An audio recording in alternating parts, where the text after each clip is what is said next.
Hi hello ನಮಸ್ಕಾರ ಸ್ನೇಹಿತರೆ, welcome back to the channel information studio Kannada. ಇವತ್ತಿನ ಈ ಒಂದು ವಿಡಿಯೋದಲ್ಲಿ KP ಪೂರ್ಣಚಂದ್ರ ತೇಜಸ್ವಿ ಅವರು ಬರೆದ ಪರಿಸರದ ಕತೆ ಅಧ್ಯಾಯ 3 ನೋಡ್ಕೊಂಬರೋಣ. ಅಧ್ಯಾಯ 3 ಕಿವಿಯೊಡನೆ ಒಂದು ದಿನ. ಪರಿಸರದ ಕಥೆಗಳಲ್ಲಿ ಬರುವ ಪಾತ್ರಗಳಲ್ಲಿ ಅನೇಕವು ಈಗ ಶಾಶ್ವತವಾಗಿ ಅನಂತತೆಯಲ್ಲಿ ಲೀನವಾಗಿವೆ. ಕಿವಿ, ಬೈರ, ಮಾಸ್ತಿ, ಮಾರ ಈಗ ಎಲ್ಲೂ ಕೂಡ ಇಲ್ಲ. ಈಗಲೂ ಈ ಹಳೆಯ ಘಟನೆಗಳನ್ನೆಲ್ಲ ಹೇಳಿಕೊಂಡು ಆನಂದಿಸಲು ಸಿಗುವವರಲ್ಲಿ ನನ್ನ ಗೆಳೆಯ ಶ್ರೀರಾಮ್ ಕೂಡ ಒಬ್ಬರು. ಯೂನಿವರ್ಸಿಟಿಯಲ್ಲಿ ಇಂಗ್ಲಿಷ್ ಪ್ರಾಧ್ಯಾಪಕರಾಗಿರುವ ಶ್ರೀರಾಮ್ ಕೆಲವು ದಿನ ಕಿವಿಯ ಸಹಾಯಕರಾಗಿ ಶಿಕಾರಿ ತಿರುಗಿದ್ದು ಸೋಜಿಗದ ಸಂಗತಿ. ಸುಮಾರು 25 ವರ್ಷಗಳ ಹಿಂದೆ ಶ್ರೀರಾಮ್ ಆಗ ತಾನೇ ಇಂಗ್ಲಿಷ್ MA ಮುಗಿಸಿ ಕೆಲಸಕ್ಕೆ ಸೇರಿದ್ದರು. ಆಗ ಕೆಲವು ದಿನಗಳವರೆಗೂ ಅವರು ಶೃಂಗೇರಿಯ ಕಾಲೇಜಿನಲ್ಲಿ ಅಧ್ಯಾಪಕರಾಗಿದ್ದರು. ಆಗ ತಾನೇ ಕಾಡುಕೊಂಡಿದ್ದ ನಾನು ಇನ್ನೂ ಮನೆ ಕೂಡ ಕಟ್ಟಿ ಮುಗಿಸಿರಲಿಲ್ಲ. ಆದ್ದರಿಂದ ಗೆಳೆಯ ವಾಸುರವರ ಭೂತನ ಕಾಡು ತೋಟದ ಮನೆಯಲ್ಲಿದ್ದೆ. ಶೃಂಗೇರಿಗೂ ಅವರ ತೋಟಕ್ಕೂ ಹೆಚ್ಚಿಗೆ ದೂರ ಇರಲಿಲ್ಲ. ಆದ್ದರಿಂದ ಶ್ರೀರಾಮ್ ಶನಿವಾರ, ಭಾನುವಾರಗಳಲ್ಲಿ ಹಾಗೂ ಇತರ ರಜಾ ದಿನಗಳಲ್ಲಿ ನೇರವಾಗಿ ಅಲ್ಲಿಗೆ ಬಂದುಬಿಡ್ತಿದ್ರು. ಗೆಳೆಯ ಶ್ರೀರಾಮ್ ಬೆಂಗಳೂರಿನ ಬಯಲು ಸೀಮೆ, ಹಳ್ಳಿ, ಬ್ಯಾತದ ಕಡೆಯವರು. ಅವರಿಗೆ ಮಲೆನಾಡಿನ ಕಾಡು, ಕಾಡಿನ ಪ್ರಾಣಿಗಳು, ಶಿಕಾರಿ ಇಂಥದ್ದೆಲ್ಲ ಅಪರಿಚಿತವೆಂದೇ ಹೇಳಬಹುದು. ಎಂದೇ ಕಾಡಿನ ಬಗ್ಗೆ, ಅಲ್ಲಿನ ಪಶು ಪಕ್ಷಿಗಳ ಬಗ್ಗೆ, ಶಿಕಾರಿಯ ಬಗ್ಗೆ ನನಗಿದ್ದ ಆನುಷಂಗಿಕ ಆಸಕ್ತಿ ಅವರಿಗೆ ಇರಲು ಸಾಧ್ಯವೇ ಇರಲಿಲ್ಲ. ಆದರೆ ನಮಗಿದ್ದ ಒಂದು ಮುಖ್ಯ ಸಮಾನ ಆಸಕ್ತಿ ಏನೆಂದರೆ ಅದು ಮಾಂಸಾಹಾರ. 4 ದಿನ ತಿಳಿಸಾರು ಅನ್ನ ಊಟ ಮಾಡಿದರೆ ಸಾಕು, ಜಾತಿ ಕೆಟ್ಟು ಹೋದವರಂತೆ ಮಾತನಾಡುತ್ತಿದ್ವಿ. ಆದರೆ ಶ್ರೀರಾಮ್ ಕೆಲವು ವಿಷಯಗಳಲ್ಲಿ ನನಗಿಂತ ಮುಂದೆ ಹೋಗಿದ್ದರು. ಅವರಿಗೆ ಮಾಂಸ ಎಂದ ಮೇಲೆ ಮುಗಿಯಿತು ಎಂದು ಅದು ಯಾವುದರೆಂದು ಕೇಳುವ ಗೋಜಿಗೆ ಕೂಡ ಹೋಗ್ತಾ ಇರಲಿಲ್ಲ. ಅದು ಯಾವುದಾದ್ರೂ ಆಗಿರಲಿ, ಒಂದೇ ಎಂಬುದು ಅವರ ಸಿದ್ಧಾಂತ. ಕೆಲವು ಜಾತಿಯವರು ಕೆಲವು ಪ್ರಾಣಿಗಳ ಮಾಂಸವನ್ನು ತಿನ್ನೋದು ನಿಷಿದ್ಧ ಎನ್ನುವ ಕಟ್ಟಳೆಯನ್ನು ಸಂಪೂರ್ಣವಾಗಿ ತಿರಸ್ಕರಿಸಿ ಈ ವಿಷಯದಲ್ಲಂತೂ ಕಟ್ಟಾ ಜಾತ್ಯತೀತ ಧೋರಣೆಯನ್ನು ತಳೆದಿದ್ದರು. ತಾತ್ವಿಕವಾಗಿ ಇದನ್ನು ನಾನು ಸಂಪೂರ್ಣವಾಗಿ ಒಪ್ಪುತ್ತೇನಾದರೂ ಕೆಲವು ಪ್ರಾಣಿಗಳ ಮಾಂಸ ತಿನ್ನಲು ನನಗೂ ಕೂಡ ಒಳಗೊಳಗೆ ಅಸಹ್ಯವಾಗುತ್ತೆ. ಆದರೆ ಶ್ರೀರಾಮ್ ಹಾಗಲ್ಲ. ಅವರ ಮಟ್ಟಿಗೆ ಪ್ರಶ್ನೆ ಇರುವುದು ಮಾಂಸ ತಿನ್ನಬೇಕೋ ಬೇಡವೋ ಎನ್ನುವುದಷ್ಟೇ. ತಿನ್ನಬಹುದು ಎಂದಾದ ಮೇಲೆ ಸರ್ವ ಚರಾಚರ ವಸ್ತುಗಳಲ್ಲಿ ಯಾವುದಾದ್ರೂ ಆಗಬಹುದು. ಹಿಂದೂಗಳು ದನ ತಿನ್ನಬಾರ್ದು, ಮುಸ್ಲಿಮರು ಹಂದಿ ತಿನ್ನಬಾರ್ದು, ಇವುಗಳೆಲ್ಲ ಶ್ರೀರಾಮರ ಮಟ್ಟಿಗೆ ಒಂದು ಚೂರು ಅರ್ಥವಿಲ್ಲದ್ದು. ನಾವೆಲ್ಲ ಶ್ರೀರಾಮರ ಈ ಧೋರಣೆಯನ್ನು ತಾತ್ವಿಕವಾಗಿ ಸಂಪೂರ್ಣವಾಗಿ ಒಪ್ಪಿದರೂ ಅವರು ಈ ಸರ್ವಭಕ್ಷಕ ಗುಣವನ್ನು ತಮಾಷೆ ಮಾಡ್ತಿದ್ವಿ. ಆದರೂ ಅವರು ಇವ್ಯಾವುದಕ್ಕೂ ಕೂಡ ಜಗ್ಗುತ್ತಿರಲಿಲ್ಲ. ಈಚೆಗೆ ಶ್ರೀರಾಮರ ಈ ಧೋರಣೆಯನ್ನು ಒಪ್ಪಿ ಅವರ ಅನುಯಾಯಿಗಳಾಗಿ ಕಡಿದಾಳು ದಯಾನಂದ್, ಗಾಂಗೆಯ ಮುಂತಾದ ಅನೇಕ ಶಿಷ್ಯರು ಕೂಡ ರೂಪುಗೊಂಡಿದ್ದಾರೆ. ಅವರ ಸಿದ್ಧಾಂತವನ್ನು ಸಂಕ್ಷಿಪ್ತವಾಗಿ ಹೇಳುವುದಾದರೆ ಇಷ್ಟೇ: 2 ಕಾಲಿನದರಲ್ಲಿ ಮನುಷ್ಯ, 4 ಕಾಲಿನದರಲ್ಲಿ ಕುರ್ಚಿ, ಮೇಜು, ಮಂಚ, ಇಷ್ಟನ್ನು ಬಿಟ್ಟು ಮಿಕ್ಕ ಯಾವುದನ್ನು ಬೇಕಾದರೂ ಮನುಷ್ಯ ತಿನ್ಬೋದು ಅನ್ನೋದು. ಈ ಶ್ರೀರಾಮ್ಗಿಂತ ಒಂದು ಹೆಜ್ಜೆ ಮುಂದೆ ಹೋಗಿ ಪಶು ಪಕ್ಷಿಗಳನ್ನಲ್ಲದೆ ಕ್ರಿಮಿಕೀಟಗಳಲ್ಲೂ ಕೂಡ ಯಾವುದೇ ರುಚಿ ಎನ್ನುವ ಸಂಶೋಧನೆಯಲ್ಲೂ ಕೂಡ ತೊಡಗಿದ್ದಾರೆ. ಅಂತೂ ಜಾತ್ಯತೀತ ಭಾರತವನ್ನು ರೂಪಿಸುವುದರಲ್ಲಿ ಶ್ರೀರಾಮರು ಗಣನೀಯ ಪಾತ್ರ ವಹಿಸಿದ್ದಾರೆಂದು ನಿಸ್ಸಂಶಯವಾಗಿ ಹೇಳ್ಬೋದು. ಪ್ರತಿ ಸಾರಿ ಶೃಂಗೇರಿಯಿಂದ ಶ್ರೀರಾಮ್ ಬಂದಾಗ ಏನ್ರಿ ಶೃಂಗೇರಿ ಸಮಾಚಾರ ಎಂದು ನಾನು ಕೇಳಿದ ಕೂಡಲೇ ಶೃಂಗೇರಿಯ ಬ್ರಾಹ್ಮಣ ಸಮುದಾಯವರನ್ನು ಅವರ ತಿಳಿಸಾರು, ಅನ್ನದ ಪುಳ್ಚಾರಿ ಊಟವನ್ನು ಮನಸಾರೆ ದೂಷಿಸಿ ನಾಲಿಗೆ ರುಚಿ ಎಲ್ಲ ಎಕ್ಕುಟ್ಟಿ ಹೋಗಿದೆ. ಊಟದಲ್ಲಿ ಸ್ವಾರಸ್ಯವೇ ಕಾಣ್ತಿಲ್ಲ. ಅವರ ಬೇಳೆ ತೊವೆ ತಿಂದು ಹೊಟ್ಟೆಯೊಳಗೆ ಗ್ಯಾಸ್ ಬೆಲೂನಾಗಿ ಹೋಗಿದೆ. ಒಟ್ಟಿನಲ್ಲಿ ಜೀವನದ ಬಗ್ಗೆಯೇ ಜಿಗುಪ್ಸೆ ಶುರುವಾಗಿದೆ ಅಂತ ಕೂಡ ಹೇಳ್ತಾಯಿದ್ರು. ಪುಳ್ಚಾರಿ ಊಟವನ್ನು ತಮ್ಮ ಕೊಲೆಯ ಸಂಚು ಎನ್ನುವಂತೆ ವರ್ಣಿಸುತ್ತಿದ್ದರು. ಇದು ನಾವು ಶಿಕಾರಿ ಹೊರಡುವ ಮೊದಲು ರೂಪಿಸುತ್ತಿದ್ದ ಮುನ್ನಡೆ. ಕೂಡಲೇ ಕಾಡಿಗೆ ಹೋಗಿ ಶಿಕಾರಿ ಮಾಡಬೇಕಾದ ತುರ್ತು ಪರಿಸ್ಥಿತಿಯನ್ನು ನಮಗೆ ನಾವೇ ಆರೋಪಿಸಿಕೊಳ್ಳಲು ಮಾಡುತ್ತಿದ್ದ ನಾಟಕ. ನನ್ನ ಮತ್ತು ಶ್ರೀರಾಮರ ರಜಾ ದಿನಗಳ ದಿನಚರಿ ಎಷ್ಟೊಂದು ಕರಾರವಕ್ಕಾಗಿ ನಡೆಯುತ್ತಿತ್ತೆಂದರೆ ಕಿವಿಗೂ ಕೂಡ ಇದು ಚೆನ್ನಾಗಿ ಮನದಟ್ಟಾಗಿ ಶೃಂಗೇರಿಯಿಂದ ಶ್ರೀರಾಮ್ ಆಗಮಿಸಿದ ಕೂಡಲೇ ಶಿಕಾರಿ ಹೊರಡಲು ಸಿದ್ಧವಾಗಿ ಗಂಟಲು ಹರಿಯಂತೆ ಕೂಗುತ್ತಾ ಸರಪಳಿಯನ್ನು ಕಿತ್ತುಕೊಳ್ಳುವಂತೆ ಜಗ್ತಾ ಇರ್ತಿತ್ತು. ಶ್ರೀರಾಮ್ಗೆ ಕಾಡು ತಿರುಗುವುದರಲ್ಲಾಗಲಿ, ಮುಳ್ಳು ತರಚಿಕೊಂಡು ಕಾಡು ನುಗ್ಗುವುದಕ್ಕಾಗಲಿ ಅಂತ ಕೂಡ ಏನೂ ಆಸಕ್ತಿ ಇರಲಿಲ್ಲ. ಆದರೆ ಕೋವಿ ಹಿಡಿಯುವುದಕ್ಕೂ ಕೂಡ ಬರ್ತಾ ಇರಲಿಲ್ಲ. ವಾಸು ಅವರ ತೋಟಕ್ಕೆ ದಾಳಿ ಇಡುತ್ತಿದ್ದ ಮಂಗಗಳನ್ನು ಓಡಿಸಲು ಒಂದು ಪೈಪಿನಲ್ಲಿ ಒಂದು ತುಂಡಿನಲ್ಲಿ ದಡಾಕಿಯನ್ನು ಮಾಡಿಟ್ಟಿದ್ರು. ಅದರೊಳಗೆ ದಡಾಕಿ ಮದ್ದು ಹಾಕಿ ಸಲಾಕೆಯಿಂದ ಕುಟ್ಟಿದರೆ ಸಾಕು, ಕಿವಿ ಗಡಚಿಗುಟ್ಟು ಅಂತ ಅಸ್ಫೋಟಿತವಾಗ್ತಾ ಇರ್ತಿತ್ತು. ಕಿವಿ ಜೊತೆ ಹೊರಟಾಗ ಶ್ರೀರಾಮ್ ಕೈಯಲ್ಲಿ ಇರುತ್ತಿದ್ದ ಆಯುಧ ಇದು. ಪ್ರಾಣಿಗಳನ್ನು ಸಂಗ್ರಹಿಸಲಾಗದಿದ್ದರೂ ಕೂಡ ಇದನ್ನು ಅಸ್ಫೋಟಿತವಾಗಿ ಆತ್ಮರಕ್ಷಣೆಯನ್ನಾದರೂ ಕೂಡ ಮಾಡಿಕೊಳ್ಬೋದು ಎಂಬುದು ಅವರ ನಂಬಿಕೆ. ಕಾಡಿನಲ್ಲಿ ಶ್ರೀರಾಮ್ ಕೆಲಸ ಎಂದರೆ ಕಿವಿಯನ್ನು ಹಿಂಬಾಲಿಸಿ ಅದಕ್ಕೆ ಬೆಂಬಲ ಮತ್ತು ಪ್ರೋತ್ಸಾಹವನ್ನು ಕೊಡುವುದು. ಕಾಡಿನ ದಟ್ಟಣೆಯಲ್ಲಿ ಅದು ಪ್ರಾಣಿಗಳನ್ನು ತಡೆದುಕೊಂಡು ಬೊಗಳಲಾರಂಭಿಸಿದಾಗ ಇವರು ಹಿಂದಿನಿಂದ ಧಡಾರೆಂದು ದಡಾಕಿಯನ್ನು ಸ್ಫೋಟಿಸಿ ಚೂ ಎಂದು ಬೊಬ್ಬೆ ಮಾಡಿ ಕಿವಿಯನ್ನು ಪ್ರೋತ್ಸಾಹಿಸುತ್ತಿದ್ದರು. ಅದರ ಸದ್ದನ್ನು ಕೋವಿಯ ಸದ್ದೆಂದೇ ತಿಳಿದು ಪ್ರಾಣಿಗಳು ನೆಗೆದು ದಿಕ್ಕಾಪಾಲಾಗಿ ಓಡುತ್ತಿದ್ವು. ಕೆಲವು ನನ್ನತ್ತ ಓಡಿ ಬರುತ್ತಿದ್ವು, ಇನ್ನು ಕೆಲವು ಶ್ರೀರಾಮತ ಕಡೆಗೆ ನುಗ್ಗಿ ಓಡಿದ್ದು ಕೂಡ ಉಂಟು. ಹಾಗೇನಾದರೂ ಅವರ ಕಣ್ಣಿಗೆ ಕಂಡು ಓಡಿ ಹೋದರೆ ಆಗ ಶ್ರೀರಾಮ್ ಕೋಪ ನೋಡಬೇಕು. ಸರಿಯಾದ ದಿಕ್ಕಿನಲ್ಲಿ ಅದನ್ನು ಓಡಿಸಲಿಲ್ಲೆಂದು ಕಿವಿಗೆ ಬೈಯುತ್ತಾ ಕೋಪ ಇಳಿಯುವವರೆಗೂ ಕೂಡ ಮರದ ನೆರಳಿನಲ್ಲಿ ಕುಳಿತು ಸುಧಾರಿಸಿಕೊಳ್ತಿದ್ರು.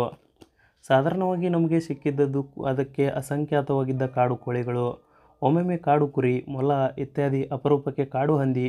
ನಾವು 3 ಜನರಾಗಿದ್ದರಿಂದ ಕಾಡು ಹಂದಿಯನ್ನು ಹೊಡೆಯೋದು ನಮಗೆ ತುಂಬ ಕಷ್ಟವಾಗ್ತಿತ್ತು. ನಾಯಿಯನ್ನು ಕೂಡ ಶ್ರೀರಾಮ್ ಕೊಂಚವೂ ಲಕ್ಷ್ಯಕ್ಕೆ ತೆಗೆದುಕೊಳ್ಳದೆ ಗುರುಗುಟ್ಟುತ್ತ ಹಂದಿಗಳನ್ನು ಎಷ್ಟೋ ಸಾರಿ ಶ್ರೀರಾಮ್ ಕಾಲ ಬಳಿಯೇ ನುಗ್ಗಿ ಓಡಿ ಹೋಗಿವೆ. 25 ವರ್ಷಗಳ ತರುವಾಯ ಈಗ ಅದನ್ನು ಜ್ಞಾಪಿಸಿಕೊಂಡರೂ ಎಷ್ಟೊಂದು ಕೆಜಿ ಮಾಂಸ ಹೊತ್ತು ಕೈತಪ್ಪಿ ಹೋಯಿತು ಎಂದು ನಿಟ್ಟುಸಿರು ಬಿಡುತ್ತಾರೆ ಶ್ರೀರಾಮ್. ಶೋಕಸೂಚಕ ಮೌನ ಭಾವನೆಯನ್ನು ಕೂಡ ಆಚರಿಸ್ತಾರೆ. ಒಂದು ದಿನ ಭಾನುವಾರ ಬೆಳಗ್ಗೆ ನಾನು, ಕಿವಿ, ಶ್ರೀರಾಮ್ ಕೋವಿಯನ್ನು ದಡಾಕಿಯನ್ನು ಹಿಡಿದು ಹೊರಟೆವು. ಹೊಂಬಣ್ಣದ ಬಿಸಿಲಿನಲ್ಲಿ ಹರಟೆ ಹೊಡೆಯುತ್ತಾ ಬೆಟ್ಟಗುಡ್ಡಗಳನ್ನು ಏರಿಳಿಯುತ್ತಾ ಕುದುರೆಗುಂಡಿ ತೋಟದ ಬಳಿ ಇದ್ದ ಕಾಡಿನ ಕಡೆಗೆ ಹೊರಟೆವು. ತಾರೆ ಮರಗಳು ಹೂ ಬಿಡುವ ಕಾಲವಾದ್ದರಿಂದ ಇಡೀ ಪರಿಸರವೆಲ್ಲ ಮತ್ತು ಹಿಡಿಸುವಂಥ ಜೇನಿನ ವಾಸನೆಯಿಂದ ತುಂಬಿ ಹೋಗಿತ್ತು. ಕುದುರೆಗುಂಡಿ ಬಳಿ 2 ಬೆಟ್ಟಗಳ ನಡುವೆ ಕಾಡಿನಲ್ಲಿ ಚಿಕ್ಕ ಹಳ್ಳ ಒಂದು ಹರಿಯುತ್ತಿತ್ತು. ಹಳ್ಳದ ತೆವಕ್ಕೆ ಅದರ ಇಕ್ಕೆಲಗಳಲ್ಲೂ ಕೂಡ ದಟ್ಟವಾದ ಕಾಡು ಬೆಳೆದಿತ್ತು. ಬೇಸಿಗೆಯಲ್ಲಿ ಈ ಜಾಗದಲ್ಲಿ ಯಾವುದಾದ್ರೂ ಕಾಡು ಪ್ರಾಣಿಗಳು ಇದ್ದೇ ಇರುತ್ತಿದ್ದವು. ಶ್ರೀರಾಮ್ ಆ ಕಾಡಿನ ಒಂದು ತುದಿಯಿಂದ ಕಿವಿಯನ್ನು ಬಿಟ್ಟುಕೊಂಡು ದಡಾಕಿ ಸದ್ದು ಮಾಡುತ್ತಾ ಪ್ರಾಣಿಗಳನ್ನು ಓಡಿಸ್ತಿದ್ರು. ನಾನು ಇನ್ನೊಂದು ತುದಿಯಲ್ಲಿ ಕೋವಿಯನ್ನು ಹಿಡಿದು ನಿಲ್ತಿದ್ದೆ.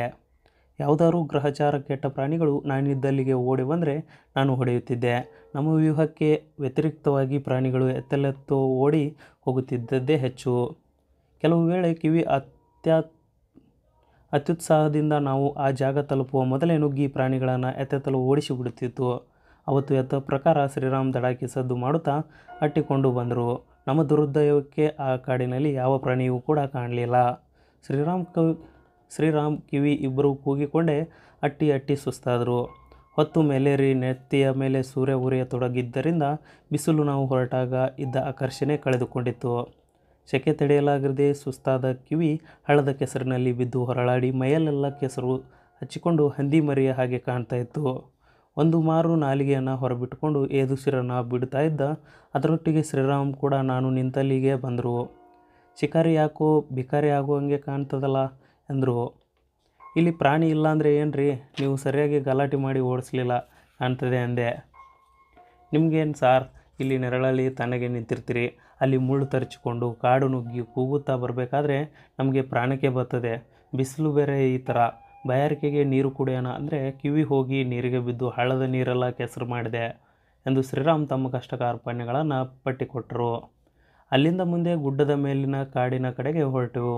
ವಾಟೆ ಬಿದಿರು ದಟ್ಟವಾಗಿ ಬೆಳೆದಿದ್ದ ಈ ಕಾಡಿನಲ್ಲಿ ಕಾಡು ಕೋಳಿಗಳು, ಚಿಟ್ಟುಕೋಳಿಗಳು ಬೇಕಾದಷ್ಟು ಇರ್ತಿದ್ವು. ಆದರೆ ಅವತ್ತು ಮಧ್ಯಾಹ್ನದ ಬಿಸಿಲಿನಲ್ಲಿ ಬೇಗೆಗೂ ಏನು ಕೋಳಿ ಇರಲಿ, ಒಂದು ಓತೆ ಕ್ಯಾತ ಕೂಡ ಮುಖ ಹಾಕಲಿಲ್ಲ. ಗುಡ್ಡದ ಏರು ತಗ್ಗುಗಳಲ್ಲಿ ಸುತ್ತಿ ಸುಸ್ತಾದ ನಮಗೆ ನಾನ್ ವೆಜಿಟೇರಿಯನ್ ಊಟದ ಬಗ್ಗೆ ಆಸಕ್ತಿ ಇಂಗತೊಡಗಿತ್ತು. ಗುಡ್ಡದ ನೆತ್ತಿಯ ಕಲ್ಲುಗಳೆಲ್ಲ ಕೆಂಡದಷ್ಟು ಬಿಸಿಯಾಗಿದ್ವು. ವಾಟೆಬೊಂಬಿನ ಬಲೆ ನೆರಳಿನಲ್ಲಿ ಕುಳಿತು ಸುಧಾರಿಸಿಕೊಳ್ಳಲು ಒಳ್ಳೆ ಜಾಗ ಇರಲಿಲ್ಲ. ಸುಮ್ಮನೆ ಹೋಗಿ ದುಡ್ಡು ಕೊಟ್ಟು 1 kg ಮಟನ್ ತರೋಣ ನಡ್ರಿ, ಶಿಕಾರಿಗೆ ಬೆಂಕಿ ಹಾಕ ಎಂದು ಶ್ರೀರಾಮ್ ಹಿಂದಿರುಗುವ ನಿರ್ಧಾರಕ್ಕೆ ಬಂದರು. ದೊಡ್ಡದಾಗಿ ಶಿಕಾರಿಗೆ ಅಂತ ಬಂದು ಖಾಲಿ ಕೈಯಲ್ಲಿ ಹೋದರೆ ಮರ್ಯಾದೆ ಹೋಗಲ್ಲೇನ್ರಿ ಎಂದೆ. ಇದರಲ್ಲೆಲ್ಲ ಏನು ಮರ್ಯಾದೆ, ಈ ಕಾಡಿನಲ್ಲಿ ಏನೂ ಇಲ್ಲದಿದ್ದರೆ ನಾವೇನು ಮಾಡೋದಕ್ಕೆ ಆಗುತ್ತೆ, ನಾವು ಶಿಕಾರಿ ಮಾಡೇ ವಾಪಸ್ ಆಗ್ತೀವಿ ಅಂತ ಯಾರಿಗೇನಾದರೂ ಬರೆದು ಕೊಟ್ಟಿಲ್ವಲ್ಲ ಎಂದು ಹೇಗಾದರೂ ಹಿಂದಿರುಗಲು ವಾದ ಆರಂಭಿಸಿದರು ಶ್ರೀರಾಮ್ ನಡವಳಿಕೆ ನನಗೆ ಚೆನ್ನಾಗಿ ಗೊತ್ತಾಯಿತು. ಕೊಂಚ ಸುಸ್ತಾದರೂ ಸಂಪೂರ್ಣ ಉತ್ಸಾಹ ಕಳೆದುಕೊಂಡು ನೆಲ ಹಿಡಿದು ಬಿಡುತ್ತಿದ್ದರು. ಹಿಂದಿರುಗದೆ ವಿಧಿಯೇ ಇರಲಿಲ್ಲ. ಮನೆ ಕಡೆ ಹಿಂದಿರುಗುವಷ್ಟು ತ್ರಾಣ ಕೂಡ ನಮ್ಮಲ್ಲಿ ಇರಲಿಲ್ಲ. ಶಿಕಾರಿ ಹನಿ ಬರಹವೇ ಇಷ್ಟು. ಹೀಗೆ ಹೋಗುವಾಗ ಇರುವ ಉತ್ಸಾಹ ಬರುವಾಗ ಮಾಯವಾಗುತ್ತೆ. ಎದುರಿನ ದಾರಿಯೂ ಕೂಡ ಸಣ್ಣ ಏರು ತಗ್ಗುಗಳೆಲ್ಲ ಜಯಿಸಲು ಸಾಧ್ಯವಾದ ಸವಾಲುಗಳಂತೆ ಕಾಣುತ್ತೆ. ಕಾಡಿನ ಹೆಮ್ಮರಗಳಾಗಲಿ, ಹೂವಿನ ವಾಸನೆಯಾಗಲಿ, ಹಕ್ಕಿಗಳ ಹಿಂಚರವಾಗಲಿ ಮನಸ್ಸಿನಲ್ಲಿ ದಾಖಲೆ ಆಗುವುದಿಲ್ಲ. ಇಳಿಜಾರಿನಲ್ಲಿ ಸುಮ್ಮನೆ ಕಾಲೆತ್ತಿ ಹಾಕುತ್ತಾ ತಂತಾನೆ ಅನ್ನುವಂತೆ ಮನೆ ಕಡೆಗೆ ಸಾಗಿದೆವು. ಶ್ರೀರಾಮ್ ತಮ್ಮ ದುಃಖ ಸ್ಥಿತಿಯನ್ನು ಈ ಒಂದು ನನಗೆ ಮನವರಿಕೆ ಮಾಡಿಕೊಡಲು ಏನೋ ಆಗಾಗ ಕುಂಟುತ್ತಿದ್ದರು. ಕೇಳಿದರೆ ಮುಳ್ಳು ಚುಚ್ಚಿತು ಎಂದು ಹೇಳುತ್ತಿದ್ದರು. ಅವರಿಗೆ ಚುರುಕಾಗಿ ನಡೆಯಲು ಉತ್ಸಾಹ ಬರಲೆಂದು ಬೇಗ ಬೇಗ ನಡೀರಿ, ಹೊತ್ತಾದರೆ ಮಾಂಸದ ಅಂಗಡಿಯವನು ಕೂಡ ಬಾಗಿಲ ಹಾಕಿಬಿಡ್ತಾನೆ ಅಂತ ಹೇಳ್ತಾ ಇದ್ದೆ. ಶ್ರೀರಾಮ್ ಕಾಲುಗಳಿಗೆ ಈ ಹೇಳಿಕೆಯಿಂದ ಚೈತನ್ಯ ಬರುವಂತೆ ಕಾಣಲಿಲ್ಲ. ಸುಮಾರು ಅರ್ಧ ದಾರಿ ಬಂದಿದ್ದೇವೆ. ಕಿವಿ ನಮ್ಮೊಡನೆ ಬರುತ್ತಾ ಇದ್ದದ್ದು ಇದ್ದಕ್ಕಿದ್ದಂತೆ ವಾಸನೆ ಹಿಡಿಯುತ್ತಾ ಕಾಡೊಳಗೆ ನುಗ್ಗಿತು. ಕೊಂಚ ಹೊತ್ತಿನೊಳಗೆ ಪೊದೆಯೊಂದರ ಬಳಿ ಅದು ಬೊಗಳಿದ್ದು ಕೇಳಿಸಿತು. ಒಣಗಿದ ತರಗೆಲೆಯಷ್ಟು ಸುಸ್ತಾಗಿದ್ದ ಶ್ರೀರಾಮ್ಗೆ ಅದು ಬೊಗಳಿದ್ದು ಯಾವ ಉತ್ಸಾಹವನ್ನು ಕೂಡ ಪ್ರಚೋದಿಸಲಿಲ್ಲ. ಸುಮ್ಮನೆ ನನ್ನ ಮುಖ ನೋಡಿದ್ರು. ಅಷ್ಟರಲ್ಲಿ ಗುರುಗುಟ್ಟುತ್ತಾ 3 ಹಂದಿಗಳು ಕಿವಿಗೆ ಬೆದರಿಸಿ ಒಂದು ಪೊದೆಯಿಂದ ಇನ್ನೊಂದು ಪೊದೆಗೆ ನುಗ್ಗಿದ್ವು. ಎಷ್ಟೇ ಸುಸ್ತಾಗಿರಲಿ ಕೋವಿ ಹಿಡಿದವನಿಗೆ ಶಿಕಾರಿ ಕಣ್ಣಿಗೆ ಕಂಡಾಗಲೂ ಸುಮ್ಮನಿರಲು ಸಾಧ್ಯವೇ? ನನ್ನ ನಿರಾಸಕ್ತಿ ಇದ್ದಕ್ಕಿದ್ದಂತೆ ಮಾಯವಾಗಿ ಕೋವಿ ಸಿದ್ಧ ಮಾಡಿಕೊಂಡು ಒಂದೇ ಉಸಿರಿಗೆ ಪೊದೆಗಳನ್ನು ಬಳಸಿ ಆಚೆ ಮಗ್ಗುಲಿಗೆ ಓಡಿದೆ. ಕಿವಿ ಯಾವುದೋ ಹಂದಿಯನ್ನು ಬೆನ್ನಟ್ಟಿ ಬೊಗಳುತ್ತಾ ಕಾಡಿನೊಳಗೆ ಗಲಾಟೆ ಮಾಡ್ತಿತ್ತು. ಕೊಂಚ ಹೊತ್ತು ಪೊದೆಯ ಆಚೆ ಮಗ್ಗುಲಿನಲ್ಲಿ ಕಾದೆ. ಆದರೆ ಯಾವ ಹಂದಿಯೂ ಕೂಡ ನಾನು ನಿಂತ ಕಡೆ ಬರಲಿಲ್ಲ. ಕಿವಿ ಬೊಗಳುವುದು ಮಾತ್ರ ಕೇಳ್ತಾ ಇತ್ತು. ಈಗಲ್ಲದಿದ್ದರೆ ಇನ್ನೊಂದು ನಿಮಿಷಕ್ಕೆ ಹಂದಿ ನುಗ್ಗಿಯೇ ನುಗ್ಗುತ್ತದೆ ಎಂದು ಊಹಿಸಿ ನಿಂತೆ. ಅಷ್ಟರಲ್ಲಿ ಕಿವಿಯ ಗಲಾಟೆಯನ್ನು ಮೀರಿ ಶ್ರೀರಾಮ್ ಕೂಗುತ್ತಿದ್ದನ್ನು ಕೇಳಿ ಬಂತು. ಬನ್ನಿ ಬನ್ನಿ, ಇಲ್ಲೇ ಇದೆ ಹಂದಿ ಅಂತ ತಾರಸ್ವರದಲ್ಲಿ ನನ್ನನ್ನು ಕರೆಯುತ್ತಿದ್ದರು. ಹಂದಿ ಶ್ರೀರಾಮ್ ಕಣ್ಣಿಗೆ ಕಾಣುವಂತೆ ನಿಂತಿದ್ದರೆ ಅವರೊಬ್ಬೊಬ್ಬರಿಗೆ ಖಂಡಿತ ಅದು ಅಲ್ಲಿಂದ ಕಾಲು ಕೀಳುತ್ತದೆ ಎಂದು ಊಹಿಸಿ ನಾನು ನಿಂತಲ್ಲಿಂದ ಕೂಗಬೇಡಿ, ಅಲ್ಲೇ ನಿಂತ್ಕೊಳ್ಳಿ ಎಂದು ಕೂಗಿ ಅವರನ್ನು ನಿಂತಿದ್ದ ಜಾಗದ ಕಡೆಗೆ ಹೊರಟೆ. ಅವರ ಬಳಿ ಹೋಗುವವರೆಗೆ ಕಾಡು ಹಂದಿ ಅಲ್ಲೇ ನಿಂತಿರುತ್ತದೆ ಎಂದು ನನಗಂತೂ ನಂಬಿಕೆ ಇರಲಿಲ್ಲ. ಸುಸ್ತಾಗಿದ್ದ ನಾನು ಕೂಡ ನಿಧಾನಕ್ಕೆ ನಡೆದುಕೊಂಡು ಹೋದೆ. ಶ್ರೀರಾಮ್ ನನ್ನ ಕಣ್ಣಿಗೆ ಬಿದ್ದಾಗ ಶಿಲಾಮೂರ್ತಿಯಂತೆ ಬಾಯಿ ಬಿಗಿ ಹಿಡಿದು ಅಲ್ಲಾಡದೆ ನಿಂತಿದ್ದರು. ನಾನು ಸದ್ದು ಮಾಡದೆ ಸಂಧ್ಯೆಯಲ್ಲಿ ಎದ್ದು ಎನ್ನುವಂತೆ ತಲೆ ಆಡಿಸಿದೆ. ಉಸಿರು ಬಿಗಿ ಹಿಡಿದು ಅಲ್ಲಾಡದೆ ನಿಂತಿದ್ದ ಶ್ರೀರಾಮ್ ಕಣ್ಣುಗಳು ಹೊರಳಿಸುತ್ತಾ ಎಡಕ್ಕೆ ಸೂಚಿಸಿದರು. ಎಡಗಡೆ ಅಂಥ ಪೊದೆಗಳ ದಟ್ಟಣೆ ಏನೂ ಇರಲಿಲ್ಲ. ಅಷ್ಟು ಕಣ್ಣಲ್ಲಿ ಕಣ್ಣಿಟ್ಟು ವಿಮರವಾಗಿ ನೋಡಿದರೂ ಖಾಲಿ ಜಾಗ ಹೊರತು ಮತ್ತೇನೂ ಕಾಣಲಿಲ್ಲ. ಮತ್ತೆ ಪ್ರಶ್ನಿಸುವಂತೆ ಶ್ರೀರಾಮ್ ಕಡೆಗೆ ನೋಡಿದೆ ಮತ್ತು 2 ಕಣ್ಣು ಹೊರಳಿಸುವುದನ್ನು ಅವರು ಮುಂದುವರಿಸಿದರು. ಎಷ್ಟು ನೋಡಿದರೂ ಹಂದಿ ಅಂತ ದೊಡ್ಡ ಪ್ರಾಣಿ ನನ್ನ ಕಣ್ಣಿಗೆ ಬೀಳಬಾರದೆ. ಮೌನ ಮುರಿದು ಅನಿವಾರ್ಯವಾಗಿ ಕೇಳಿದೆ, ಎಲ್ರಿ, ಎಲ್ಲೂ ಕಾಣ್ತಾ ಇಲ್ವಲ್ಲ ಅಂತ. ಶ್ರೀರಾಮ್ ಸಹನೆ ಮೀರಿತು. ಇಲ್ಲಿ ನೋಡ್ರಿ ಇಲ್ಲಿ ಎಂದು ಕಾಲು ಬುಡಕ್ಕೆ ಕೈ ತೋರಿಸುತ್ತಾ ಕೂಗಿದ್ರು. ನಾನು ಕಾಡು ಪ್ರಾಣಿಯನ್ನು ಅವರಿಗೆ ಅಷ್ಟೊಂದು ಸಮೀಪದಲ್ಲಿ ಖಂಡಿತ ನಿರೀಕ್ಷಿರಲಿಲ್ಲ. ಆದರೆ ಅವರು ಕಣ್ಣು ಹೊರಳಿಸಿದಷ್ಟು ಕೊಂಚ ದೂರಕ್ಕೆ ಕಾಡಿನ ಪೊದೆಗಳನ್ನು ನೋಡಿದ್ದು ಈಗ ಶ್ರೀರಾಮ್ ಕಾಲ ಬುಡಕ್ಕೆ ಬೆಟ್ಟು ಮಾಡಿ ತೋರಿಸುತ್ತಿದ್ದಾರೆ. ನೋಡಿದರೆ ಸಾಧಾರಣ ಗಾತ್ರದ ಹಂದಿಯೊಂದು ಅವರ ಕಾಲಿನಿಂದ 2 ಮಾರು ದೂರದಲ್ಲಿ ನೆಲಕ್ಕೆ ಕವುಚಿ ಶ್ರೀರಾಮ್ ಮೇಲೆ ಇನ್ನೇನು ನೆಗೆಯುವ ಭಂಗಿಯಲ್ಲಿ ಕುಳಿತಿದೆ. ಶ್ರೀರಾಮ್ಗೆ ಅಪಾಯವಾಗದಂತೆ ಹಂದಿಗೆ ಗುಂಡು ಹೊಡೆಯುವುದು ನಾನು ನಿಂತಿದ್ದ ನೇರಕ್ಕೆ ಕೊಂಚ ಕಷ್ಟವಾಗಿತ್ತು. ಅದಕ್ಕೆ 2 ಹೆಜ್ಜೆ ಬಲಕ್ಕೆ ಬಂದೆ. ಹಂದಿ ನನ್ನನ್ನು ನೋಡಿ ನೆಗೆದು ಓಡಲು ಶುರು ಮಾಡಿತು. ಆ ಸಮಯಕ್ಕೆ ನನ್ನ ಗುಂಡು ಕೂಡ ಹಾರಿತು. ಗುಂಡು ತಾಗಿತ್ತೋ ಇಲ್ವೋ ಗೊತ್ತಾಗಲಿಲ್ಲ. ಹಂದಿ ನಾಗಾಲೋಟದಲ್ಲಿ ಕಾಡಿನೊಳಗೆ ಪಲಾಯನ ಮಾಡಿತು. ಅದು ಶ್ರೀರಾಮ್ ಮೇಲೆ ಆಕ್ರಮಣ ಮಾಡಲೇನೂ ಬಂದಿರಲಿಲ್ಲ. ಹಠಾತ್ತಾಗಿ ಅದರ ದಾರಿಯಲ್ಲಿ ಶ್ರೀರಾಮ್ ಇದ್ದುದರಿಂದ ಏನು ಮಾಡಬೇಕೆಂದು ತೋರದೆ ಹಾಗೆ ಕವುಚಿ ಕುಳಿತಿತ್ತು. ಅಷ್ಟು ಹತ್ತಿರ ಸಿಕ್ಕ ಹಂದಿಗೆ ಗುಂಡು ತಪ್ಪಿಸಿದ್ರಲ್ಲ, ನನ್ನ ಕೈಲಿ ದಡಾಕಿ ಬದಲು ಒಂದು ಕತ್ತಿ ಇದ್ದಿದ್ರೆ ಅದನ್ನೇ ನಾನು ಮುಗಿಸಿಬಿಡ್ತಿದ್ದೆ ಎಂದು ಗುರಿ ತಪ್ಪಿದ ನನ್ನನ್ನು ಬೈದರು ಶ್ರೀರಾಮ್. ಒಂದೆರಡು ಕ್ಷಣದಲ್ಲಿ ಗುಂಡಿನ ಸದ್ದು ಕೇಳಿ ಕಿವಿ ಓಡಿ ಬಂದಿದ್ದೆ ಹಂದಿಯ ವಾಸನೆ ಹಿಡಿದು ಅದು ಹೋದ ದಾರಿಯಲ್ಲೇ ತಲೆ ಬಗ್ಗಿಸಿಕೊಂಡು ವಾಸನೆ ಹಿಡಿಯುತ್ತಾ ಓಡಿ ಕ್ಷಣಾರ್ಧದಲ್ಲಿ ಕಾಡೊಳಗೆ ಮಾಯವಾಯಿತು. ನಮಗೇನು ಹಂದಿಯ ವಾಸನೆ ಹಿಡಿಯುವ ಸಾಮರ್ಥ್ಯ ಇರಲಿಲ್ಲ. ಹಾಗಾಗಿ ಹಂದಿಯನ್ನು ಹಿಂಬಾಲಿಸುವ ಕಿವಿಗಿದ್ದ ಉತ್ಸಾಹ ಸ್ಫೂರ್ತಿಗಳು ಕೂಡ ನಮಗಿರಲಿಲ್ಲ. ಮೊದಲೇ ಮೇರೆ ಮೀರಿ ಸುಸ್ತಾಗಿತ್ತು. ಜೊತೆಗೆ ಸಿಕ್ಕಿದ್ದ ಶಿಕಾರಿ ಪರಾರಿಯಾಗಿ ಇನ್ನಷ್ಟು ನಿರುತ್ಸಾಹ.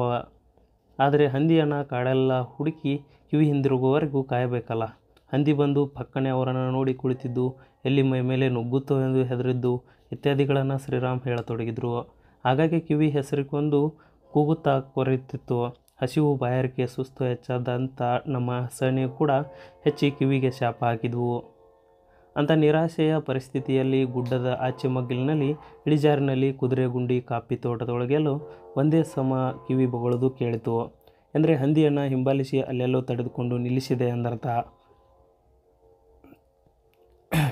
ನಮಗೆ ಸುಸ್ತಿನಲ್ಲಿ ಮನೆಗೆ ಹಿಂದಿರುಗುವಷ್ಟು ಕೂಡ ತ್ರಾಣ ಇರಲಿಲ್ಲ. ಇನ್ನು ಮತ್ತೆ ನಾವು ಗುಡ್ಡ ಹತ್ತಿ ಇಳಿದು ಅದು ಬೊಗಳುವಲ್ಲಿಗೆ ಹೋಗಲು ಸಾಧ್ಯವೇ? ಶ್ರೀರಾಮ್ ಅಂತೂ ನೀವು ಬೇಕಾದರೆ ಹೋಗಿ, ನಾನು ಬರೋದಿಲ್ಲ ಎಂದು ಕುಳಿತರು. ಆದರೆ ವಿಧಿಯೇ ಇರಲಿಲ್ಲ. ಹಂದಿ ಎಲ್ಲೆಲ್ಲಾದರೂ ಇದ್ದರೆ ನಾವು ಎಷ್ಟು ಹೊತ್ತು ಕಾದರೂ ಕೂಡ ಕಿವಿ ಹಿಂದಿರುಗುವುದೇ ಇಲ್ಲ. ಕೊನೆಗೆ ನಿರ್ಧಾರ ಮಾಡಿ ಬೆಟ್ಟ ಹತ್ತಂತೆ ಕೋವಿಯನ್ನು ದಡಾಕಿಯನ್ನು ಹೊತ್ತುಕೊಂಡು ಇಬ್ಬರು ಕಾಲೆಳೆಯುತ್ತಾ ಹೊರಟೆವು. ಕೇವಲ ಇಚ್ಛಾಬಲದಿಂದಲೇ ನಾವು ನಡೆಯುತ್ತಿದ್ದದ್ದು. ಅದು ಬೊಗಳುವಲ್ಲಿಗೆ ಬೆಟ್ಟ ಇಳಿದು ಹತ್ತಿ ತಲುಪುವಷ್ಟರಲ್ಲೇ ಅರ್ಧ ಜೀವ ಆಗಿದ್ದೆವು.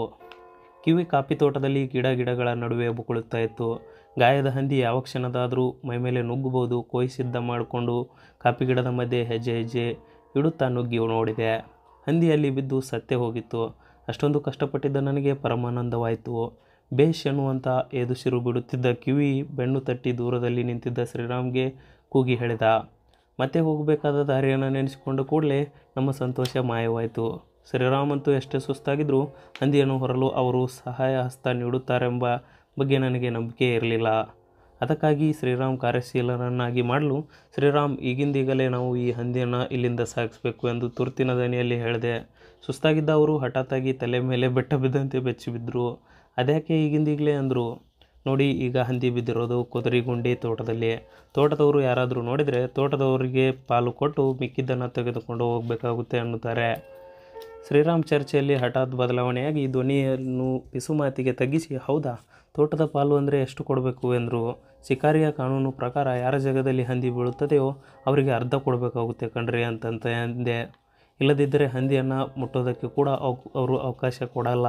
ಅರ್ಧಕ್ಕರ್ಧ ಕೊಟ್ಟರೆ ಆಮೇಲೆ ನಮಗೆ ಉಳಿಯೋದೇನು? ಆದರೆ ಅಲ್ಲದೆ ಬೆಳಗಿನಿಂದ ನಾವು ಲಾಟ್ರಿ ಹೊಡೆದು ಬೆವರು ಸುರಿಸಿ ಇವರಿಗೆ ಅರ್ಧ ಅಂದರೆ ಯಾವ ನ್ಯಾಯ ಹೇಳಿ? ಸ್ವಲ್ಪ ಈ ದಡಾಕಿ ಹಿಡಿದುಕೊಳ್ಳಿ. ನನ್ನ ಕೈಗೆ ದಡಾಕಿಯನ್ನು ಕೊಟ್ಟರು. ಅರ್ಧ ಕೊಡಬೇಕು ಎಂದ ಕೂಡಲೇ ಶವ ಸದೃಶವಾಗಿದ್ದ ಅವರ ತಟಕ್ಕನೆ ಜೀವ ಸಂಚಾರವಾಯಿತು. ಹಂದಿ ಹಿಂಗಾಲಿಗೆ ಕೈ ಹಾಕುತ್ತಾ, ಸ್ವಲ್ಪ ಹೊರಿಸಿಬಿಡಿ ಅಂದರು. ನಾನು ಅವರೊಬ್ಬರಿಗೆ ಹೊರಲು ತಯಾರಾಗುತ್ತಾರೆಂದು ಊಹಿಸಿರಲಿಲ್ಲ. ನೀವು ಮುಂಗಾಲು ಹಿಡಿದುಕೊಳ್ಳಿ, ಬೇಕಾದ್ರೆ ನಾನು ಹಿಂಗಾಲು ಹಿಡಿದುಕೊಳ್ತೀನಿ. ನೀವಿಬ್ಬರು ಕೈಯಲ್ಲಿ ಹೊರೋದು ಕಷ್ಟ ಆಗುತ್ತೆ ಎಂದೆ. ಎತ್ತು, ಈಗ ಹೆಚ್ಚಿಗೆ ಮಾತಾಡಬೇಡಿ, ಯಾರಾದರೂ ತೋಟದವರು ನೋಡಿಬಿಟ್ಟರು, ತಡ ಮಾಡಬೇಡಿ ಎಂದು ಕೋಪದಿಂದ ಶ್ರೀರಾಮ್ ಗುರುಗುಟ್ಟಿದ್ರು. ಹಂದಿಯನ್ನು ಹೊರಿಸಿದ್ದೇ ತಡ. ಶ್ರೀರಾಮ್ ಮತ್ತು ಕಿವಿ ಇಬ್ಬರೂ ಕೂಡ ಮಾಯವಾದರು. ಹೆಚ್ಚು ಕಡಿಮೆ ಓಡಿ ಹೋದರೇನೋ ನನ್ನ ಕಣ್ಣಿಗೆ ಮತ್ತೆ ಕಾಣಲೇ ಇಲ್ಲ. ನಾನೊಬ್ಬನೇ ಗಂಧಕದ ವಾಸನೆ ಹೊಡೆಯುತ್ತಿದ್ದ ದಡಾಕಿಯನ್ನು ಕೋವಿಯನ್ನು ಹೊತ್ತುಕೊಂಡು ಭೂತನಕಾಡು ತೋಟದ ಕಡೆಗೆ ಸುಸ್ತಾದ ಕಾಲೆಳೆಯುತ್ತಾ ಹೊರಟೆ. ತಮ್ಮನ್ನೇ ತಾವು ಹೊತ್ತು ಓಡಲು ತ್ರಾಣವಿಲ್ಲದ ಶ್ರೀರಾಮ್ ಮತ್ತು ಅವತ್ತು ಅರ್ಧ ಹಂದಿ ಕೊಡಬೇಕಾಗುತ್ತದೆ ಎಂಬ ಕೂಡಲೇ ಈ ಒಂದು ದೃಢ ನಿಶ್ಚಯ ಮಾಡಿದ್ದನ್ನು ಹೇಳಿ ಇವತ್ತಿಗೂ ಕೂಡ ಅವರನ್ನು ರೇಗಿಸ್ತೇವೆ. ನಾನು ವಾಪಸ್ ಹೋದಾಗ ದಾರಿಯಲ್ಲಿ ಕಿವಿ, ಶ್ರೀರಾಮ್ ಇಬ್ಬರೂ ಕೂಡ ಕಂಡರು. ಭೂತನಕಾಡು ತೋಟದ ಬೇಲಿ ಒಳಗೆ ಹಂದಿಯನ್ನು ಹೊತ್ತು ಹಾಕಿ ಮರದ ನೆರಳಿನಲ್ಲಿ ನಿದ್ದೆ ಮಾಡುತ್ತಾ ಮಲಗಿದ್ರು. ಇದಿಷ್ಟು ಈ ಒಂದು ಪರಿಸರದ ಕತೆ, ಈ ಒಂದು ಪುಸ್ತಕದ ಅಧ್ಯಾಯ 3ನೇ ಈ ಒಂದು ಅಧ್ಯಾಯವಾಗಿರುತ್ತೆ. ಈ ಒಂದು ಅಧ್ಯಾಯ ನಿಮಗೂ ಕೂಡ ಇಷ್ಟವಾಯಿತಾ ಹಾಗೂ ಮುಂದಿನ ಅಧ್ಯಾಯಕ್ಕೆ ನೀವು ಕೂಡ ಕಾಯ್ತಾ ಇದ್ದೀರಾ ಅನ್ನೋದನ್ನು ಕಮೆಂಟ್ ಬಾಕ್ಸ್ನಲ್ಲಿ ಶೇರ್ ಮಾಡಿ. ನಿಮ್ಮ KP ಪೂರ್ಣಚಂದ್ರ ತೇಜಸ್ವಿ ಅವರ ನಿಮ್ಮಿಷ್ಟದ ಪುಸ್ತಕ ಯಾವುದು ಅನ್ನೋದನ್ನು ಕೂಡ ಕಮೆಂಟ್ ಬಾಕ್ಸ್ನಲ್ಲಿ ಹಂಚಿಕೊಳ್ಬೋದು. ವಿಡಿಯೋನ ಸಂಪೂರ್ಣವಾಗಿ ನೋಡಿದ್ದಕ್ಕಾಗಿ ಧನ್ಯವಾದಗಳು. ಶುಭ ದಿನ.